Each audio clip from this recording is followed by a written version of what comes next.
Now I want to start getting some awesome women up here, so I am so looking forward to somebody that I've published in the past. Please, ladies and gentlemen, give it up for a mini feature from Maureen Flannery.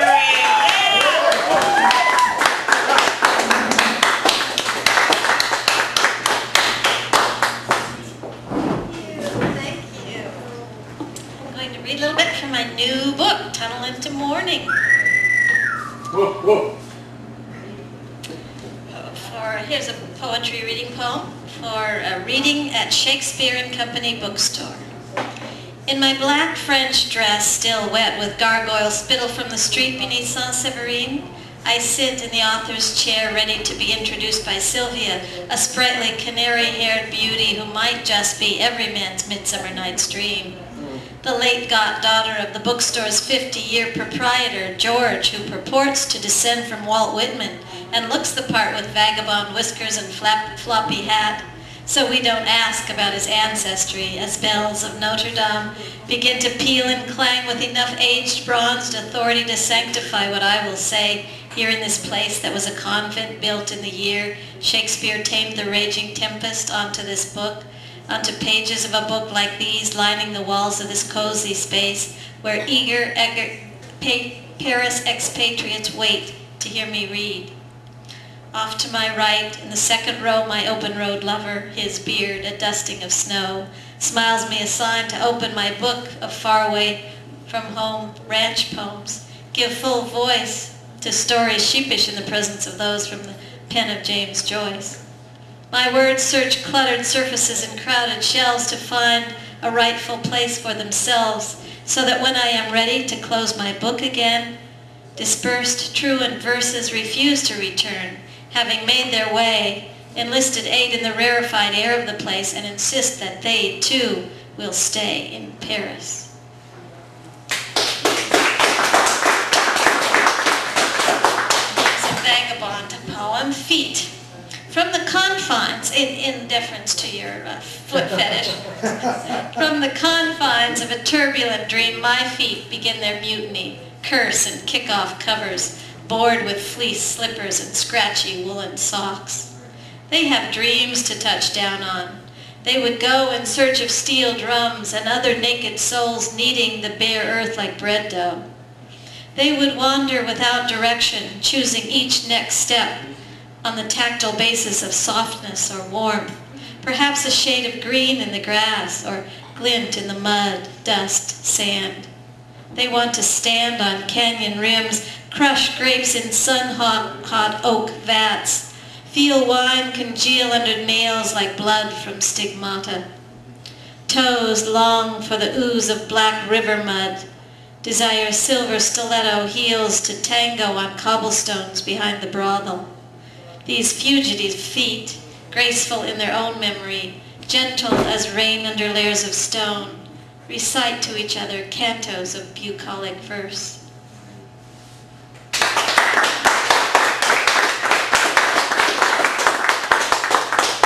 Flood release. This is older than Katrina, a long time ago, a different kind of flood. Floodwaters have dislodged coffins, sent them floating along roadsides in North Carolina. Think of finding fluidity again, after decades of drying. Bones and what's left of flesh go boating in sealed-up barks of their own decay, sail right out of the mausoleum without so much as a howdy-do. Down the road, past the farm and the field that whippersnapper of a great-grandchild has left fallow. Past the home place with a fancy new paint job on the wraparound porch. Right into town without a buckboard. Past the gaps in Main Street, the boarded-up general store. Past Luke Jed's bar where the guys slide right off their stools to watch at the window. Float fast, just like that gingerbread man racing ahead of whoever might want to end the joyride. Take them back to that solemn place where nothing much happens, barring a good rain.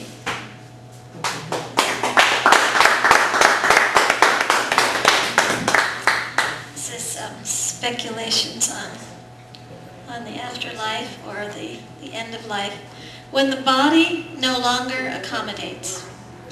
Consider the fire of purgatory this, that the newly disembodied soul burns with desire for that which it has no flesh to satisfy. Old nicotine urge is when a man searches all his suit coat pockets for just one cigarette to light up in the desperate midnight of new resolve. Dead, he smolders with craving not only for the fags he packed off, but as well, or not so well, for the hand to light one and the lips to hold it there, missing the breath of non-existent lungs. Think of the philanderer absent his ever-eager body.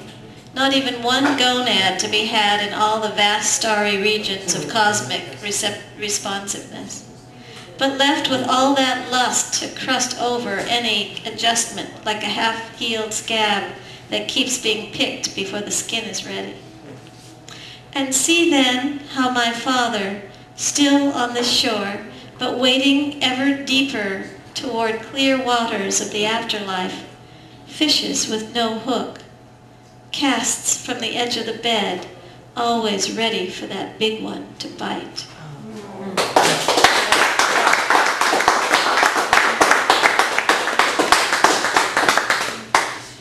This is a farmer's widow gives him a piece of her mind.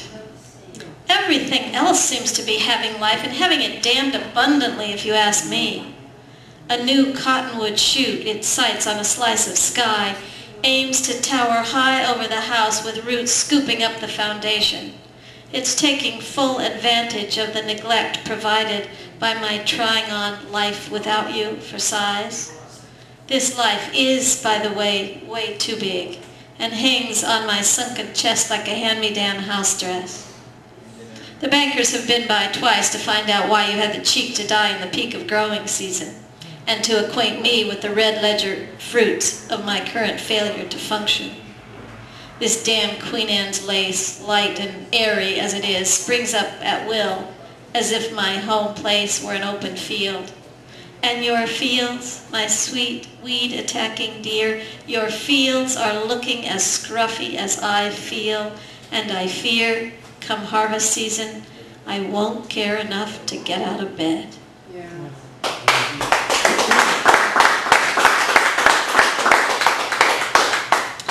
The golden age of country. My daughter and her boyfriend gave me one of those box sets from Time Life because they saw me rocking out to all the all the old country songs that I knew from growing up, so they gave me this. A box set of old country hits, and my lips are sinking every melancholy lyric of rejection, loss, just missed happiness. Songs about being a rounder, a rover, a guitar-toting jerk, being done wrong, being hurt, being a fool or an all-around loser, about cheating and leaving, or staying and deceiving, honky-tonkin' as a lifestyle, a tear-drying night, or a way to forget and get back in the game. These songs send me rattling out to the Badlands with Dad in that old pickup truck, or switchbacking up to the cabin in late spring, my father the cowboy driver making new roads around gullies of runoff, or straddling deep ruts with 2 wheels on the center and 2 on the outside in new greening grass. His transistor radio between us on the seat, and the 2 of us jostling along, singing aloud to every song on the all-country station, both obliviously off-key and not giving a damn. I am safe and happy and completely unaware how my dad, in his handsome prime, might be finding himself in the lyrics of these done wrong and been done wrong heartache songs.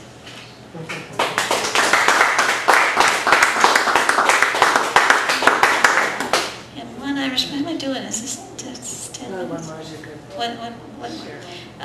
Irish song, Among the Ruins.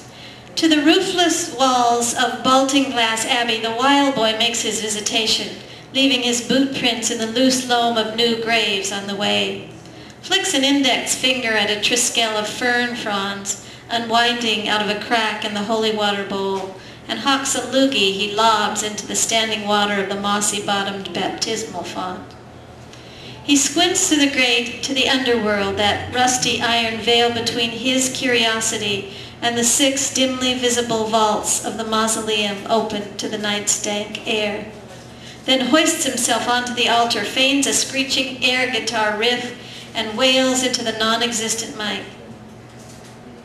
Through the right of 3 arches behind the altar, the rising cellist moon pours wine of twilight onto Wicklow Hills. From the altar he climbs into the empty niche and strikes a short-lived saintly pose, imagining the stone stance of the monk that once occupied the space. Trying on discarded piety like a mouse-eaten tweed he found in an abandoned cottage. Then, before going out over half a back wall, he shuts his eyes and rubs the callous tufts of 8 fingers over the labyrinth of knots etched 1,000 years ago into a standing slab of cold marble.